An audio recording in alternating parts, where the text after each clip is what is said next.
Khamenei साहब के जनाजे में दुआ के साथ अलग अलग देशों के लिए कुरान की आयतें पढ़ी गईं और इस वीडियो में जानेंगे कि भारत और पाकिस्तान के लिए खासकर क्या कहा गया।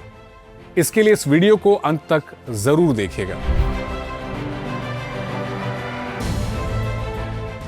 रिपोर्ट्स के मुताबिक तेहरान के ग्रैंड मुसल्ला में जब 30 से ज्यादा देशों और संगठनों के डेलीगेशंस ईरान के पूर्व सुप्रीम लीडर आयतुल्लाह अली खamenei साहब को श्रद्धांजलि देने पहुंचे तो हर प्रतिनिधि मंडल के सामने कुरान की अलग अलग आयतें पढ़ी गईं। लेकिन मिडिल ईस्ट के कई एक्सपर्ट्स का मानना है कि यह सिर्फ धार्मिक रस्म नहीं थी, बल्कि एक तरह की फ्यूनरल डिप्लोमेसी थी।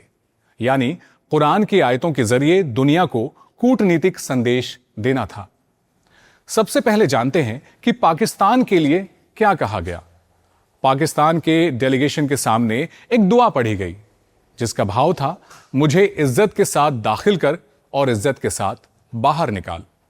एक्सपर्ट्स का मानना है कि यह पाकिस्तान की उस भूमिका की ओर भी इशारा हो सकता है जिसमें उसने हालिया तनाव के दौरान डिप्लोमेटिक चैनल के जरिए बातचीत को आगे बढ़ाने की कोशिश की।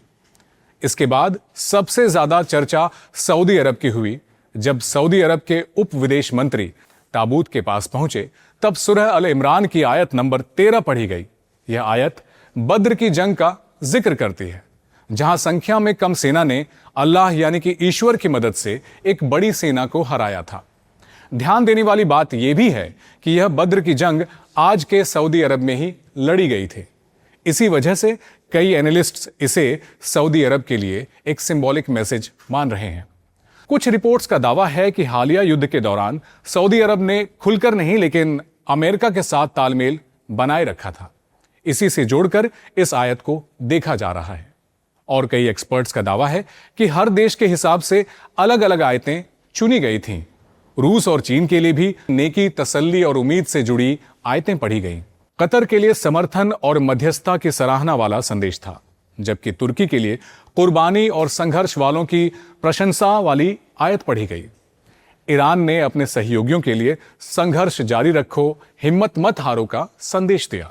ईरान ने अब तक ये नहीं कहा कि आयतों का चयन राजनीतिक संदेश देने के लिए किया गया था या नहीं, लेकिन मिडिल ईस्ट आई समेत कई अंतर्राष्ट्रीय मीडिया संस्थानों और ईरानी मीडिया का दावा है कि इन आयतों का चयन सोच समझकर किया गया था।